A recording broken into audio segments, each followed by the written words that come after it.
Do make sure to subscribe and hit that notification bell. They say tragedy comes in threes. I used to laugh at that, until the day my parents' coffins were lowered into the earth and I realized the universe wasn't joking. Grief hung heavy in the air, mingling with the scent of lilies. My hands trembled as I clutched the folded funeral program, my heart aching with every word spoken by the priest. I thought losing my parents in that sudden car crash was unbearable enough. But then, as I stood broken at the graveside, my husband leaned close, his lips brushing my ear, and whispered words that would haunt me forever. I want a divorce. For a moment, I swore I heard wrong. My mind, fogged with grief, refused to process it. But the ice in his eyes confirmed it. And in that instant, at my weakest, rawest point, something inside me shifted. Grief hardened into resolve. Betrayal turned into a weapon. Weeks later, that same man was on his knees before me, bankrupt and begging. This is the story of how I buried him, without ever digging a grave. The rain had started as a drizzle but now fell in heavy sheets, plastering black dresses and suits to bodies. I barely felt it. My parents, my anchors, were gone. Every condolence sounded muffled, every touch meaningless. Jonathan, my husband of 7 years, stood stiff beside me. His grip on my hand was limp, distracted. I noticed him checking his watch. Then his phone buzzed, and he subtly pulled it out, thumb flicking across the screen. I swallowed my irritation. Not today, I thought. Please, not today. When the service ended and mourners began dispersing, I expected him to finally comfort me. Instead, he tugged at my wrist. Come. We need to talk. Confused, I followed him around the side of the church, where the stone wall shielded us from view. Jonathan. My voice cracked. What is it? He didn't waste a second. I can't do this anymore. I want a divorce. The words sliced through me, sharper than the rain hitting my skin. My throat closed. What? Here. Now. My parents are being buried, Jonathan. He shrugged, as if I'd asked why he was late for dinner. You'll be fine. You've always been strong. But I don't love you anymore. Tears welled, hot against the cold rain. Is there someone else? For the first time, he smiled, smug, almost proud. Yes. And she makes me feel alive in a way you don't anymore. She's younger, hungrier. She understands me. My whole body went cold. My parents were gone. My marriage was gone.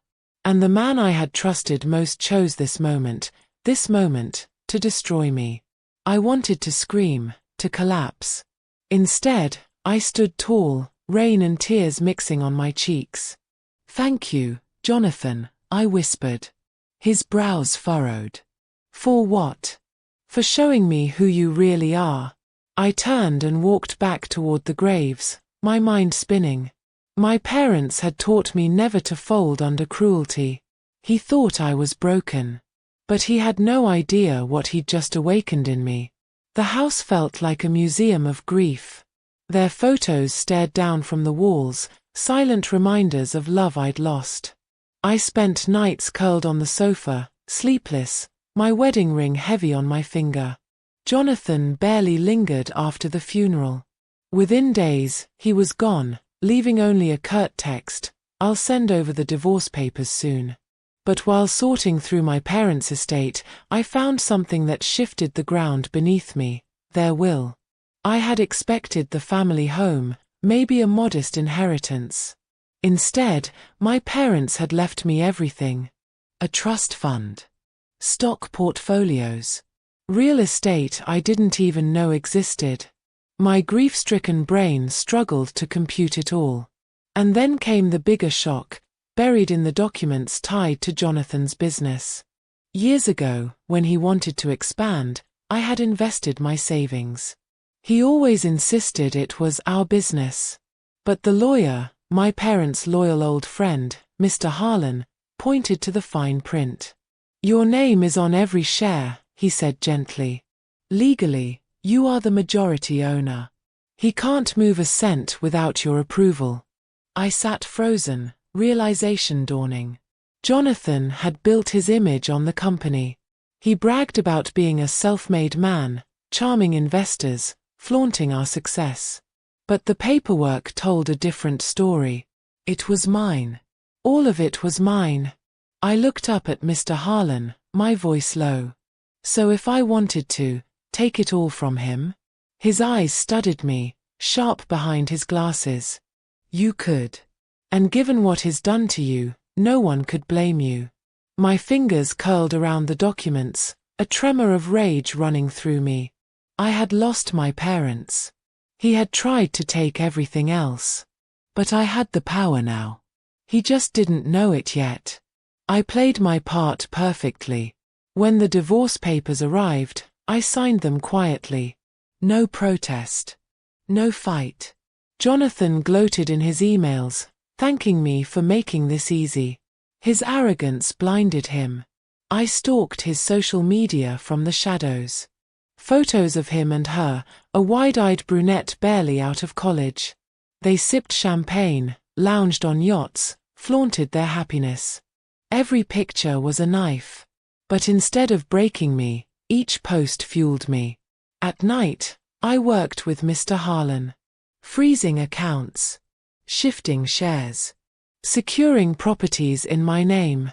I signed documents with steady hands while whispering to my parents' framed photos, "Don't worry. I'll make this right." One evening, Jonathan called. I let it ring, then picked up on the fifth try. "You're being so calm about all this," he said, his voice smug. I expected tears, maybe begging. "But I guess you finally realized you couldn't keep up with me." I forced my voice steady. "I wish you happiness, Jonathan." He chuckled. "I already have it." When he hung up, I smiled for the first time in weeks. Enjoy it while it lasts. It started subtly. A declined card at his favorite steakhouse. A delayed transfer. A suspiciously quiet boardroom. He brushed it off at first. But then came the day of reckoning. The quarterly board meeting was packed. Jonathan swaggered in, his mistress hanging on his arm, his grin wide. "Ladies and gentlemen, wait till you hear the deal I've secured," he announced, puffing his chest. But instead of applause, silence filled the room. And then the doors opened. I stepped in, dressed in black, flanked by Mr. Harlan. My heels clicked against the polished floor, my gaze fixed on Jonathan. His smile faltered. "What are you doing here?" I placed a stack of papers on the table. "As of this morning, I am the majority shareholder of this company. Jonathan has been stripped of his controlling interest." Gasps rippled through the room. His mistress's hand slid from his arm. Jonathan's face drained of color. "That's impossible." "Check the filings," I said coolly. "Every asset, every vote, you've been outmaneuvered. This company is mine." His voice cracked, desperate. "You wouldn't." "I already did." The board erupted in whispers. Jonathan stumbled, his perfect image crumbling before their eyes. And I felt alive for the first time since the funeral. It didn't take long for the empire to collapse around him. His mistress left first, muttering something about not dating a loser.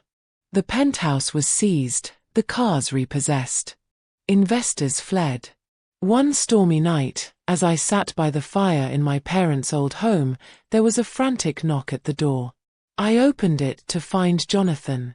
Rain plastered his hair, his suit clung to his skin, and his eyes, once arrogant, were hollow. "Please," he whispered. "I've lost everything. The company, the money, her. I made a mistake. Take me back. I'll change." I studied him, memories flooding, his cruel whisper at the funeral, his smirk as he paraded her around. "You left me at my lowest," I said quietly. And now you're at yours. He fell to his knees, gripping my hand. I beg you. Please. Just give me one more chance. I pulled my hand free. You made your choice, Jonathan. Now live with it. And I shut the door, the sound of the lock echoing like final justice. They say tragedy comes in threes. For me, it was losing my parents, losing my marriage, and then losing the woman I used to be.